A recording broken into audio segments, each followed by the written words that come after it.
जय श्री हरि विष्णु। राधे राधे। दोस्तों, आप सभी का मेरे चैनल में बहुत बहुत स्वागत है। आज हम आपके लिए एक कथा लेकर आए हैं जिसमें कि इंद्रदेव कौन है, बारिश और पोषण के देवता या कि फिर कुछ और। आइए, तुलसीदास जी ने जो रामचरितमानस में कथा लिखी है उसके अनुसार जानते हैं। ऋषि विश्वामित्र के साथ जब राम लक्ष्मण मिथिला की ओर बढ़ते हैं तो मार्ग में एक जंगल के बीच एक उजाड़ कुटिया मिलती है। इस कुटिया की वीरानी कुछ ऐसी थी कि आंगन के बीच लगी तुलसी की पौध भी सूख गई थी।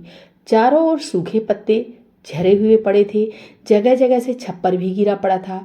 इन सब के बीच सभी की नज़र कुटिया के बीच पड़े एक पत्थर पर गई। साधारण सा दिखते हुए वह पत्थर अपनी ओर आकर्षित कर रहा था। ये सब देखकर श्री राम ने ऋषि विश्वामित्र से पूछा, गुरुदेव, वन के बीचों बीच उजाड़ हो गई ये कुटिया किसकी है? क्या किसी जंगली पशु ने आक्रमण किया या फिर किसी राक्षस का कार्य है? क्या यहाँ के ऋषियों और वेद अभ्यास करने वाले स्नातकों का पलायन करना पड़ा है?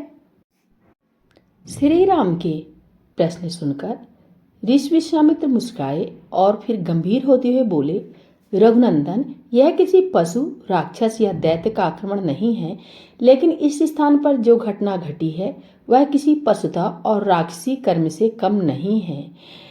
फिर ऋषि ने अहिल्या का जिक्र किया और बताया कि पत्थर की वह शिला ऋषि पत्नी अहिल्या की है, जो कि बहुत अधिक रूपवती और सुंदरता में मेनका जैसी थी। उनका विवाह गौतम ऋषि के साथ हुआ था।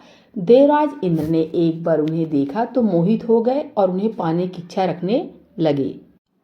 इंद्रदेव को जब सही मौका नहीं मिला तो उन्होंने छल का सहारा लिया। एक दिन उसने चंद्रमा को आकाश से एक पैर पहले ही लुप्त करा दिया। इससे ऋषि गौतम को ब्रह्म मुहूर्त का आभास हुआ। उन्होंने स्नान ध्यान का समय समझ और नदी की ओर निकल पड़े। इधर मौका देखकर इंद्र ने खुद को ऋषि गौतम के वेश में बदला और अहिल्या के साथ दुष्कर्म किया।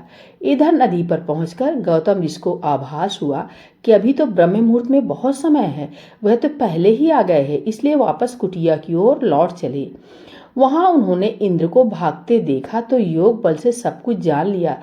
तब उन्होंने गुस्से में आकर अहिल्या को शिला हो जाने का श्राप दिया और इंद्र को श्राप दिया कि उसे हमेशा अपने राज और पद का भय सताता रहेगा। साथ में गौतम ऋषि ने इंद्र को ये भी श्राप दिया कि जो वासना तुम्हारे मस्तिष्क में हमेशा हावी रहती है वह तुम्हारे शरीर पर प्रकट हो जाए। इसी श्राप के कारण इंद्र के शरीर के सारे रोम छिद्र स्त्री की योनि में बदल गए थे। जब इंद्र ने इस श्राप से मुक्ति का उपाय पूछा तो गौतम ऋषि ने कहा कि तुम्हारे इस श्राप को अगर कोई सती नारी क्षमा कर दे तो वे श्राप मुक्त हो जाएंगे। संसार में सबसे सती नारी देवी पार्वती है, लेकिन वह भी इंद्र के इस कार्य से बहुत क्रोधित थी।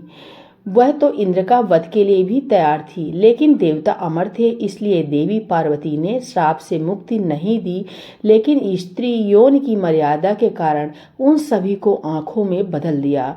इसके साथ ही कहा, अब तुम हर समय पीड़ा का अनुभव करते रहोगे। मनुष्य की तो दो ही आंखें हैं और उनमें एक कचरा भी चला जाए तो वह बिलबिला जाता है, लेकिन इंद्र हमेशा इस बिलबिलाहट से परेशान रहेगा।